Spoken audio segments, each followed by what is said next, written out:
Hello and welcome to Beyond Bosch. I'm your host, Jessica Dahl. If you haven't yet, please be sure to subscribe and take a moment to review this episode at the end. Today we have Mariana Eichel joining us on the show. Mariana is a project manager and technical lead for Bosch Automated Valet Parking in North America. Mariana, thank you so much for joining us today. How are you? I'm good, Jessica. Thank you so much for having me. I'm humbled and very excited to be part of the podcast. I enjoy podcasts myself, so thank you again for this opportunity. Yeah, absolutely. I would love for you to just kind of give us a little bit more about who you are, what makes you tick, and what you're working on now. Sure. First, I'm a mother, a wonderful 8-year-old boy. I'm born and raised in Brazil, very close to Bosch, Campinas, São Paulo. I have a bachelor's in electrical engineering, and this month it's actually my Bosch anniversary. So I've been with Bosch for 23 years now. Oh my And goodness. it's a lifetime. And it's a fun fact. My husband also works for Bosch, and last month was his 23rd Bosch anniversary. So What? we started working for Bosch in that same year, just a month apart, but we didn't know each other at that time. I was gonna ask, like, did you meet each other right when you started or something? Oh my gosh. Yeah, and I am a project manager and solutions designer for Automated Valet Parking here in North America. I'm a person that I'm very passionate in working very close with people and with our customers. I'm very curious to explore the different technologies that really will shape our future. So this is really exciting to me. Yeah, absolutely. I have a 10-year-old son at home too, and almost 7-year-old. So I get it. I think when we realize like the future is their future, it Yeah. becomes really personal to us, right? It is. It is. And my son, he's passionate about cars. He loves to talk about cars and all the different functions and features. And so sometimes I'm like, okay, Hugo, I work with these all day. I need a break. Right? Yeah, I can imagine. I can imagine. So, I mean, you gave us a little bit of you've been with Bosch 23 years, obviously, from Brazil. I know you've kind of gone all over. I think there's some family history within Bosch as well, right? Beyond Yeah, itself, yeah. that's true. Yes, I do. My dad worked for Bosch in Brazil like for 20 years. He's a machinery mechanical. He's still active in his profession, not with Bosch anymore, but he's been always very passionate about his work. And he started working for Bosch in that same year I was born in Bosch Campinas. And at that time, actually, I think they still have a really Bosch family facility with playground areas, pool, barbecue. So I remember I spent a lot of my childhood with my family there, and these are great memories. So since I was a little kid, I know Bosch. Bosch Yeah, is really part of my family. yeah. And Bosch, offered that apprenticeship program, which at that time the kids could apply when they were 14 years old. Wow. And they offer like two different programs. One, it was the electrical, and the other one was mechanical. And it was a very difficult process. A lot of kids, they would apply for that, and they normally would offer like 15 openings. But like 500, 600 kids would apply for that. It was a really good program. So all my brothers who are older than me applied for the program, but none of them passed. Okay. And I was a very confident and determined young girl, and I was accepted. So for these, 15 for that time, 15 openings, I was one of the two girls that was accepted in that year in the program. Wow. Yeah. That had to feel good. So yeah, it was. But really, my dad led us, to the Bosch apprenticeship program. Yeah, that's so cool. I just love that. I had heard a little bit about that story and I wanted to share that because it's such a cool family history and just how you kind of push through. And I love that you got in and your brothers didn't. It's just kind of amazing. Okay, so what is something like a big obstacle that you've had to overcome? Well, a woman in an engineering space must overcome obstacles every day, right? I can speak for that. Really, work hard, prove that we are capable and conquer our space. So only on that topic, it's a fight every day. But moving to another country, it's a big challenge. And you must be very open-minded and focus on the positive things and on the why you were doing that. I remember when we moved from Brazil to Michigan in the middle of the Michigan winter. My son was only 18 months old, and it was very tough for me. So both my husband and I, we were working, and it was very tough for me to drop my son off at the daycare with people, speaking to another language that he didn't know. He was not even familiar at that time. It was a whole new environment for him, and he would cry a lot. For me, that was one of the biggest obstacles. I was very comfortable with the new work location, with the new team, excited about the new challenge and responsibilities in a different country. But that situation with my son was affecting me a lot. And although I know kids are most adaptable like human beings, I was not happy with that situation. And my husband and I, we are very supportive of each other, right? And I tell him this is a public recognition of how good husband and father he is. And, and we both talked, at that time to see, okay, what are the options that we have and what will fit best for our family? And in general, that's how I see you overcome challenges and obstacles, transparency, sharing with people you trust, looking at the options you have at that moment to make, choices that will fit best for all the stakeholders. Yeah, that's really relatable. I think a lot of us can relate to that struggle as far as the working parent child, but I give you a lot of credit for moving to a different country, language barriers, so much more to it than that. That is a lot. And I honestly haven't even thought about, oh, you drop a baby off at daycare, not thinking, I've never even considered that. Like, oh, they don't know that language. Like, that's not what they're hearing at home. So, wow, that's a big deal. And I love that you made that connection to really any obstacle, any environment that you're working in. You can really focus on the transparency, open communication, and that you can make a change. You don't have to stay how it is if it's not working, right? Right. Love that. So I want to get a little bit more into automated valet parking, right? Like, this is the topic. I love hearing about you, and you bring so much passion to this. And I would love for you to explain, first of all, what is automated valet parking, and just share a little bit more about that.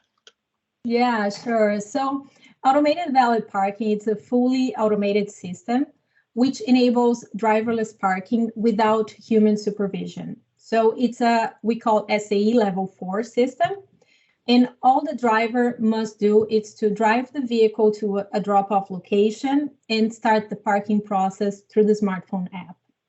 Once the driver is ready to leave, they will summon the vehicle using the app, and the vehicle will meet them at the most convenient pickup location. So what AVP does is not only take the hassle out of searching for a parking space, but also handles the actual task of parking the vehicle.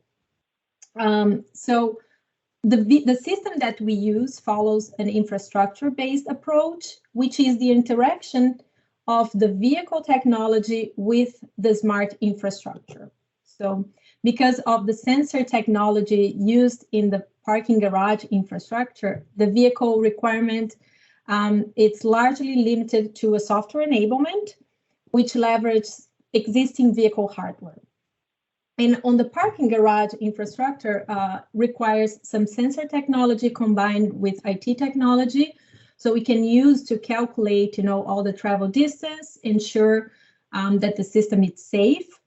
And also we need a technical unit to communicate with the vehicle, combined with a cloud connection for our, software, AVP software interaction.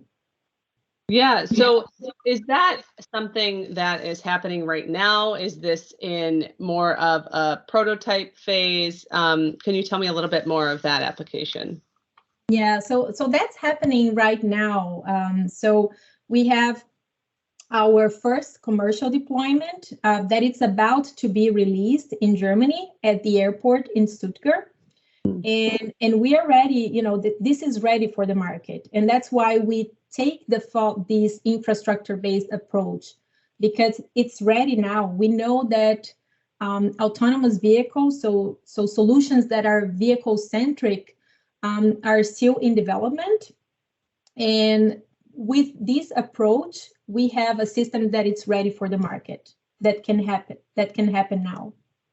Wow, that's awesome. I know I stopped by the Detroit Smart Parking Lab a couple weeks ago and could just feel this energy in that space. And similar to the energy I feel from you of excitement and like doing something that's making the world better, right? Like it's an invention that is making the world better. It is, and that's why automated valet parking is so important, because really represents the work that Bosch is doing every day, at that interface between smart mobility and smart infrastructure. So everybody talks about how the mobility will look different in the future and become more connected, automated, electrified, and shared. But why do we want that, right? Our main goal is really to create a better future with more clean, safe, and accessible solutions. So Bosch, wants to lead that transformation. So what we are doing is to anticipate how this transition to this new mobility ecosystem will happen and create that certainty with our technology. So this is automated valet parking. It's a big and important milestone for the new mobility ecosystem and automated driving. That's very cool. So how with the infrastructure piece of it, are you working with, different city management and things like that? Like how does that piece of it all work together? Because to me, like as a non-engineer, I'm just seeing layers and layers and layers of work and what you have to have lined up for something like this to work. Can you tell me like a little bit about that? Yeah, and this is one of the parts that I'm super excited, because I've been working with the mobility, segment for my, entire life. And AVP brought me this opportunity to bring the collaboration with all the different parts of the ecosystem. So we are working with car manufacturers, the OEMs. We are working with real estate developers, regulatory agencies, urban planners, architects. And this collaboration, it's essential, to lead good business results and also improve our communities. We need that partnership and that collaboration, because we see all these different perspectives and what are the needs and the ideas of these different parts of the industry, right? And the ecosystems. So this is really, I would say, the most exciting part to me, how much, I'm learning, and from all these different perspectives. I love that. More of an outside in approach, right? Developing for real world experience. It is. And we talk a lot about, how mobility, it's a basic human right, and as part of global companies, because, we are talking also to other global companies like Bosch, all the values that we share with Bosch, you know, we should do, and I know we are doing, working to create more accessible solutions, mobility solutions, which are safer, which are cleaner, and automated valet parking is part of that. So Yeah. that's super exciting. That is really exciting. I love the collaboration piece. It really kind of, especially like you talked a little bit about transitioning in your role during, a global pandemic, that alone is a challenge. But like now, I think just with everything in our world today, there's so many challenges and so many things we're going to have to overcome and continue to overcome and working together and not just like corporation versus corporation, right? But working together, coming together in cities. And I love that how you kind of painted a picture of all these people in a room is how I visualized it, working towards the common good and like what future are we creating? How do we anticipate that? And how do we make it better? I love that. Exactly. It's exactly how you said, we have all these people in a virtual room, and we had a chance also to meet in a room. And we see the challenge. For example, the real estate industry, it's facing a big challenge with a lot of people working from home. And they are looking for technologies and, they call amenities to bring people back to the office, and they know that mobility, it's a very important part of that. People, they know how much it costs now, right? They spend like 2 years working from home, and they know how much it costs now to go to an office, to pay for a parking in cities like Los Angeles, New York, Chicago, how expensive that is. And so they are doing everything they can, looking for technologies and amenities that where people are excited about to go back to the city, to go back to the office. So that's very important, to also listen to that from that industry. Yeah, we need to come together as humans, even just like the human element, right? Like it's not good for all of us to just always be alone, isolated in our own places. Like how will we know how to communicate in the future, right? So it's cool I didn't even think about that aspect of it, of this being this piece that can help bring people back, and together really. So that's really cool, really interesting. Okay, so Mariana, I would love to hear something that you're proud of or really excited about. Sure. So I'm very proud of my life journey and how I became more fearless over time, more empowered, more confident. When I look back, all the good moments, but especially, the bad and the tough moments I've been through, those actually helped my personal and professional growth. I'm proud of where I am today, how stronger I feel, but at the same time with the sensibility and empathy, to handle challenge situations. On a personal level, I'm excited about traveling, going out, going to concerts. After 2 tough years, I'm really happy to be back to normal things. That before COVID, I think we took it for granted. Just to be outside and enjoying, the company of people. That I'm really excited about that. And on the professional level, we talked a little bit, but I'm excited about being part of this new mobility transformation. So automated valet parking gave me the opportunity to work on a whole new industry with the real estate developers, city planners, architects, and OEMs to think how we can develop better cities for people in the future, more healthy, more safe, affordable, and accessible. Vehicles redefined the urban space, and the vehicles, they also take a tremendous amount of our best land. So I'm excited about developing solutions that will give that space back to people and improve our communities. So that's what I'm really excited about. And also I'm proud of, I'm proud mom. I'm a very proud mom. How my husband and I, we've been raising our son, and how, the wonderful child he is. It's not easy. We talk about that in the beginning, to raise a child without any family support.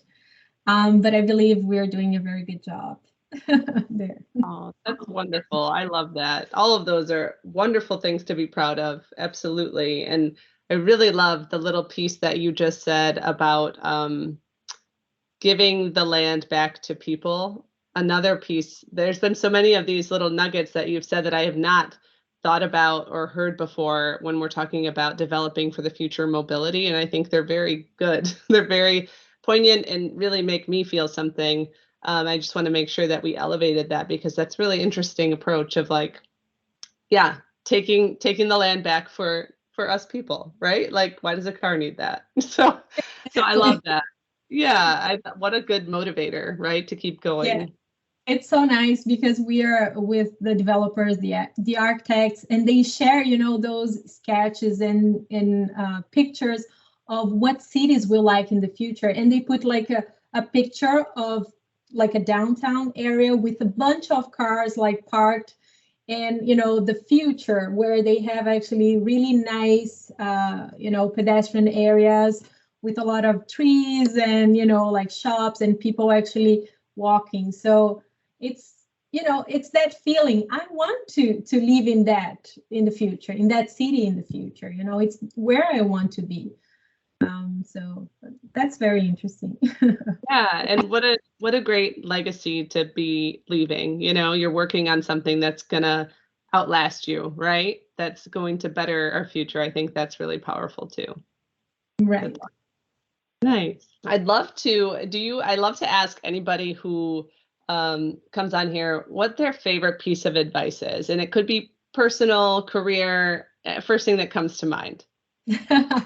My best piece of advice, it's actually to have fun, to laugh, and especially have fun at work. I think this is essential to motivate people, to enable, to increase creativity, to connect with people, with your team. And this is not only for work, it's outside of work. I know I am a shy person. I feel I am shy and I laugh to try to cover that. It actually helps me cut down the stress, connect with people, and elevate the mood.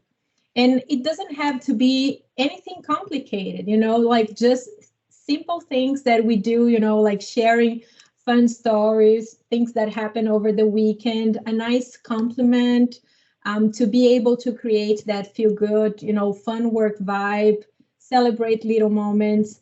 So that's my best piece of advice, like have fun, bring some joy to your work. That was very important. I've actually been through a very difficult moment with my family during the Los Angeles Automated Valet Parking demonstration. It was happening at the same time. And I remember I came back from Brazil and I had to fly almost, at the same, directly to Los Angeles, to work on the project. And our team has such a nice vibe, a fun environment. And that helped me so much, like to distract, to focus on the work, to be motivated. So really, I think this is very important, to have fun, to laugh, because there are a lot of, bad things happening. We go through, like, we have so many struggles. We go to many different, situations. So it's important to, to promote that. Absolutely. I fully agree. I love that. Is there anything else that you want to leave with the audience that you feel like you didn't get a chance to say or anything like that? What I want to leave with the audience, it's really, it's that, if you're not having fun in your work, in your life, try to promote a little bit more of that, try to change. And if that doesn't work, you can come work with me. I'm a super fun person. So you come work with me and you're going to have fun. I love that. That's amazing. Oh, it's been such a pleasure. I wish we could talk for hours. Thank you so much for joining us and taking the time. Thank you so much, Jessica. It was a pleasure for me. And thank you. Hope to talk to you again. If you'd like to know more about automated valet parking and hear more or read more about Mariana's incredible story, I encourage you to go visit bit.ly/parking story 1. That's bit.ly/parking story and the number 1. I hope you enjoy.